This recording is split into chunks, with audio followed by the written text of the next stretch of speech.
No Evangelho, capítulo 1, Não vim destruir a lei,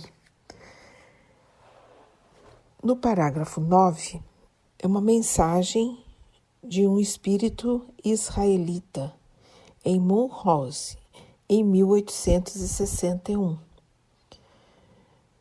São as instruções dos espíritos. E ele fala sobre a nova era. Deus é único. E Moisés, o Espírito que Deus enviou com a missão de fazê-lo conhecer, não somente pelos hebreus, mas também pelos povos pagãos. O povo hebreu foi o instrumento de que Deus se serviu para fazer sua revelação, através de Moisés e dos profetas, e as vicissitudes da vida desse povo foram feitas para chocar os homens e arrancar-lhes dos olhos o véu que lhes ocultava a divindade.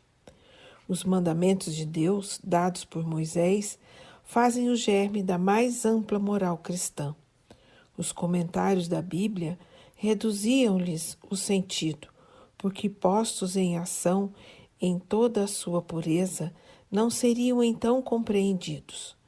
Mas os 10 mandamentos de Deus, nem por isso, deixaram de ser o brilhante frontispício da obra, como um farol que devia iluminar para a humanidade o caminho a percorrer.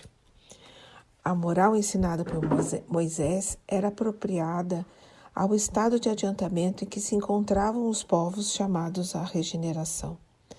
E esses povos semi-selvagens, quanto ao aperfeiçoamento espiritual, não teriam compreendido a adoração de Deus sem os holocaustos ou sacrifícios em que se pudesse perdoar a um inimigo. Sua inteligência é notável no tocante às coisas materiais e mesmo em relação às artes e às ciências. Estava muito atrasada em moralidade, e eles não se submeteriam ao domínio de uma religião inteiramente espiritual. Necessitavam de uma representação semimaterial, como a que então lhes oferecia a religião hebraica. Os sacrifícios, pois, lhes falavam aos sentidos, enquanto a ideia de Deus lhes falava ao espírito. O Cristo foi o iniciador da mais pura moral, a mais sublime, a moral evangélica, cristã, que deve renovar o mundo, aproximar os homens e torná-los fraternos, que deve fazer jorrar de todos os corações humanos a caridade e o amor ao próximo, e criar entre todos os homens uma solidariedade comum, uma moral, enfim, que deve transformar a terra, fazê-la morada de espíritos superiores ao que hoje a habitam. É a lei do progresso, a que a natureza está sujeita, que se cumpre o Espiritismo é a alavanca de que Deus se serve para elevar a humanidade.